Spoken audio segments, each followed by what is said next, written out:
En el último video habíamos dicho que el derecho procesal penal es un instrumento que tiende a dar vida práctica a los derechos y a las garantías contenidas en la Constitución Nacional y en los tratados internacionales de derechos humanos. El derecho procesal era, en definitiva, una herramienta indispensable para traducir el derecho penal en realidad concreta, para administrar, como decía Calamandrei, el pan de la justicia entre los ciudadanos. ¿Por qué? Porque si el derecho nos sirve para traducir sus premisas en realidad concreta, para realizar la justicia de abstracta en una realidad cotidiana, entonces el derecho no serviría para nada. Esto último nos había llevado de la mano a preguntarnos en dónde encajaba la justicia en el ordenamiento positivo. Y así vimos en nuestra última clase, siguiendo la teoría trialista, que es la que postulamos, que el derecho no era solamente lo que dicen las normas, que no era solamente lo que pasaba en la realidad y que tampoco era el derecho ese sistema de valores que tenía que impregnar la norma. El derecho estaba contenido en la norma, estaba contenido en los hechos y también estaba contenido en ese sistema de valores. Obviamente, tiene que haber un sistema de valores que impregne a la norma para que lleve a lo que es, a lo que tiene que ser. El ser al deber ser. Por eso decíamos, cuidado, que también hay seguridad jurídica en un campo de concentración. El sistema jurídico tiene que brindarnos naturalmente seguridad jurídica, porque si no, no habría acción humana posible y el mundo se paralizaría. Pero el sistema jurídico, al mismo tiempo, tiene que instaurar un orden social justo, porque si no, si lo único que buscamos es previsibilidad o seguridad jurídica, tendremos la seguridad jurídica o la previsibilidad que hay en un campo de concentración o que hay en una cárcel. Esto nos lleva a su vez de la mano a analizar otro problema fundamental, y es otro problema fundamental que tiene que ver con que a la justicia le interesa, por un lado, la búsqueda de la verdad para aplicar la ley, pero también a la justicia le interesa que se respeten los derechos individuales de cada persona. Vamos a ver cómo juega el problema de la libertad del ser humano frente a la necesidad de la búsqueda de la verdad para administrar justicia. Ya habíamos dicho en el video anterior que no existen los derechos absolutos y por lo tanto la búsqueda de la verdad, que tiene que ser obviamente un principio motor en el procedimiento penal, en el procedimiento judicial, también tiene límites.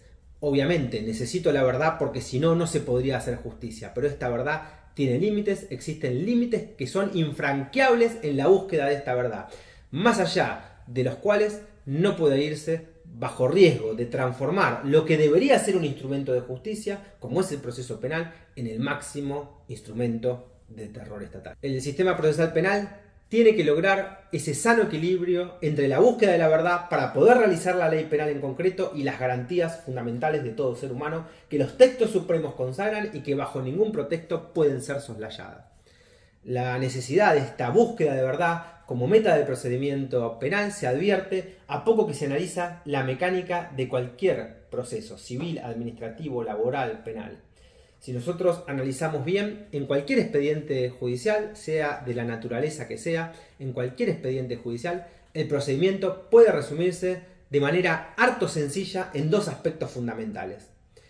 En todos hay un primer momento en donde el juzgador tiene que analizar los hechos que una de las partes alega y que la otra niega, y en un segundo momento, cuando ya esos hechos están afirmados, a través de la prueba tiene que aplicarse el derecho. Estos dos momentos están en cualquier expediente, en cualquier procedimiento, penal, administrativo, laboral o civil. Si la ley penal establece entonces sanciones para las personas que sean declaradas culpables de haber cometido un hecho que se describe en abstracto, le va a tocar al procedimiento penal verificar si efectivamente se ha producido ese hecho delictivo y si además se lo puede reprochar a la persona imputada. Entonces, en un primer momento, habrá que verificar la existencia de un hecho delictivo que pueda llegar a dar lugar a una eventual condena, y esto debe coincidir perfectamente con esa descripción legal que está prescripta de antemano en la norma penal. Esto se desprende del sentido común. Hay una elemental razón de justicia que nos dice esto. El juzgador tiene que verificar que el hecho que se imputa al acusado realmente haya existido, pero para esto el único camino posible es la utilización de las pruebas que aseguren la convicción sobre la verdad de lo que se quiere demostrar. En un sentido extremo del término, ya Piero Calamandrei decía que incluso para el juez más escrupuloso, para el juez más detallista, para el juez más atento, vale el límite fatal de la relatividad. ¿Por qué? Porque es propio de la naturaleza humana. Lo que vemos no siempre es lo que es, sino que es lo que parece que vemos. No verdad, sino verosimilitud. Es decir, apariencia, que puede ser también a veces ilusión de verdad. Ahora bien, si nosotros queremos utilizar al derecho como un instrumento de razón, si lo queremos utilizar como un instrumento de razón y no como un estéril y árido juego de fuerzas o de destrezas, hace falta llamar la atención sobre este punto fundamental. El proceso tiene que servir necesariamente y ante todo como un método de conocimiento de la verdad. El mismo Piero Calamandrei, el que luego de advertirnos sobre el problema a este límite del conocimiento humano, reconoce abiertamente que los medios probatorios tienen que estar dirigidos necesariamente y que pueden también verdaderamente servir para alcanzar y para fijar la verdad.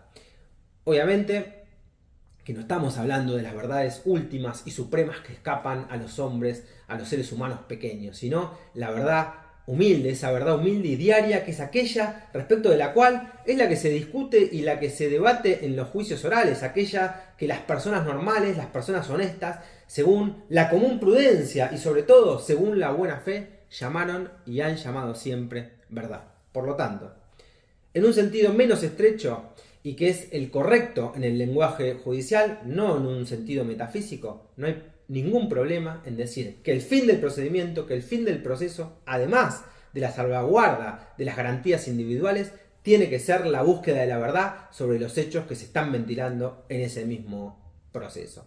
Capograssi ya lo había advertido diciendo que la crisis de nuestra disciplina es sustancialmente una crisis de la verdad.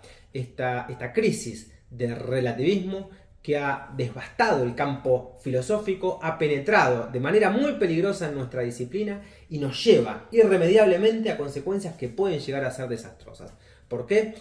Porque aun cuando sea cierto, aun cuando supongamos que la sentencia definitiva no puede ser nunca más que un juicio de verosimilitud por la fabilidad propia de la condición humana, es decir, aun cuando supongamos que la sentencia no puede excluir nunca en forma absoluta el error judicial, eso no es obstáculo para que la estructura de todo el sistema judicial tenga que estar ordenada a ser lo más profunda y controladamente posible la búsqueda de la verdad.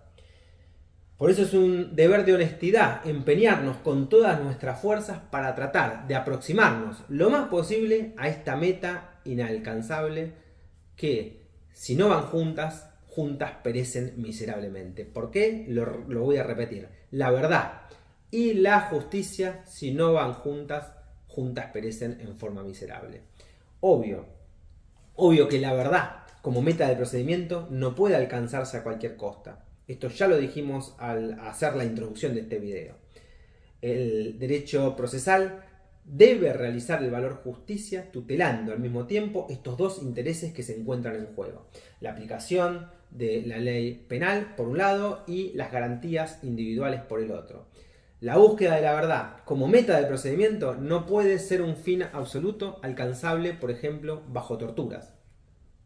Obviamente, el descubrimiento de la verdad tiene que realizarse siguiendo un mecanismo que debe estar disciplinado a partir de los contenidos mínimos que consagran los textos constitucionales, respecto de los cuales el derecho procesal de cada país, de cada provincia, para poner un ejemplo en Argentina, son solo su reglamentación. Y si bien es cierto que, como lo recuerda una vieja jurisprudencia del máximo Tribunal Federal argentino, una razón de justicia exige que, una vez comprobado un delito, este delito no rinda beneficios, también lo es que en dicha comprobación no se puede realizar bajo tortura o bajo apremios, es decir, no se puede realizar una investigación a cualquier costa. La Corte Suprema de Justicia de la Nación Argentina tiene dicho en infinidad de precedentes que otorgarle valor al resultado de un delito y apoyar sobre ese delito una sentencia condenatoria es muy contradictorio con el reproche que se formula y que además compromete la buena administración de justicia al pretender constituirla en beneficiaria de lisa y llanamente un delito. De tal forma que, como venimos diciendo, existen límites que son infranqueables para la investigación y que vienen impuestos además por la dignidad del ser humano. Estos límites no son negociables ni siquiera para el legislador, porque la Constitución Nacional y los tratados internacionales instituyen toda una serie de principios de los cuales el derecho procesal penal es su simple instrumento, es decir, nada más que un instrumento tendientes a darles vida o aplicación práctica. Por eso decía el profesor alemán Klaus Roxin que el derecho procesal penal es el sismógrafo de la Constitución. Pero esto nos lleva directamente a descubrir la naturaleza instrumental del derecho procesal penal y cómo se encuentra en juego la libertad del ser humano. Y los ordenamientos superiores contienen normas que deben regir esta actividad procesal. El estudio del derecho procesal penal, como lo decía Vélez Mariconde, tiene que partir necesariamente de ese análisis dogmático a partir de estos principios que constituyen el pedestal o la base de todo el sistema jurídico penal hasta los textos que regulan los procedimientos inferiores. La Constitución Nacional y los tratados internacionales establecen entonces los fundamentos y las bases para el derecho procesal penal, que no hace otra cosa más que reglamentarlos. El derecho procesal tiene que ser un instrumento tendiente a dar vida práctica a estos principios que tienen una jerarquía superior.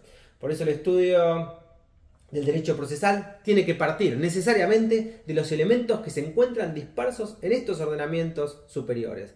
Después hay que ir descendiendo coherentemente hasta la explicación de todas las partes de un procedimiento penal. Ahora, si vos querés profundizar en la relación que tiene que existir necesariamente entre estos diferentes principios que están contenidos en la Constitución Nacional y en los tratados internacionales y las etapas del proceso penal, si querés saber cuáles son las fases fundamentales de un proceso penal y cómo juegan en ello estos principios elementales que surgen de la Constitución Nacional y los tratados internacionales, no te pierdas nuestro próximo video.